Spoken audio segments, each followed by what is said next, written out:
ठिकाणी संस्था काम करते। ही संस्था पर्यावरण, आज 5 जून पर्यावरण दिन आहे, त्याचबरोबर बेरोजगारी असेल, शिक्षण असेल, आरोग्य असेल, अशा प्रत्येक क्षेत्रामध्ये या ठिकाणी प्रथम एज्युकेशन फाउंडेशनचं हे काम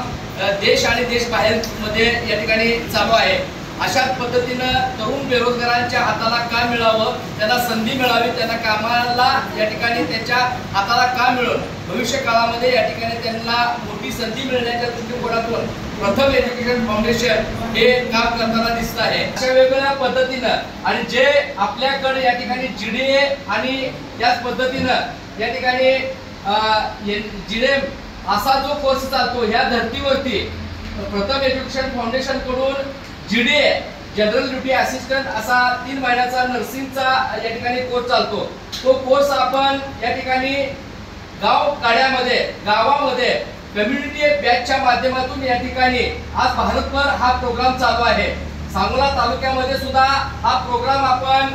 सांगोला तालुक्यामधल्या नाझऱ्या पंचक्रोशीमध्ये हा या ठिकाणी जीडीएचा कोर्स चालू केलेला आहे। इथं जवळजवळ 25 मुली आज हे या ठिकाणी शिकताना दिसत आहेत, प्रशिक्षण घेताना दिसत आहेत आणि जवळजवळ 1 महिन्याच्या प्रशिक्षणामध्ये आमच्या या ठिकाणी तेजश्री वाघमारे मॅडम या ट्रेनर म्हणून अतिशय सुंदर असं या ठिकाणी ट्रेनिंग त्यांना ते दिलेलं आहे। हे सगळं करत असताना माने चिंचाळ्यामध्ये फूड अँड बेवरेज हॉस्पिटॅलिटीचा या ठिकाणी तिथं 1 महिन्यामध्ये तुम्हाला जे ट्रेनिंग दिलं गेलं अतिशय सुंदर अशा चांगल्या पद्धतीनं आणि त्याच्यानंतर ओजीटी म्हणजे ऑन ड्युटी जॉब आपल्याला या ठिकाणी 1 महिन्याचा जो या ठिकाणी ओजीटीचा जो पार्ट आहे, तो पार्ट खऱ्या अर्थानं आज आपण खंडाकडे मल्टी स्पेशलिस्ट हॉस्पिटल आदरणीय या ठिकाणी हॉस्पिटलचे संस्थापक आदरणीय या ठिकाणी डॉक्टर परेश खंडागळे साहेब, त्यांच्या धर्मपत्नी सन्माननीय या ठिकाणी स्वाती परेश खंडागळे मॅडम यांच्या या विद्यार्थ्यांच्या या ठिकाणी असणाऱ्या सुनियोजित आणि या ठिकाणी स्वकर्तृत्वावर त्यांनी उभा केलेल्या या ठिकाणी हॉस्पिटलमध्ये एवढं मोठं भव्य दिव्य असं सांगोल्यामध्ये असणारं हे मल्टी स्पेशलिस्ट जे हॉस्पिटल आहे, गेले अनेक वर्ष सातत्यानं आदरणीय परेशजी खंडागळे सरांच्या बरोबरचा जो आमचा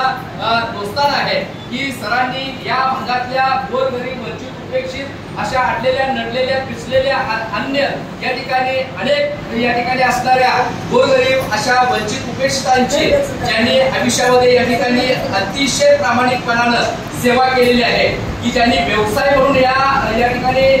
या पेशाकडे न पाहता सेवा म्हणून या ठिकाणी खऱ्या अर्थानं त्यांनी कर्तव्य भावनेतून खऱ्या अर्थानं इथल्या सांगोलकरांनाच काय पण सोलापूर जिल्ह्यातल्या तमाम या ठिकाणी गोरगरिबांना तशा पद्धतीचा न्याय दिलेला आहे।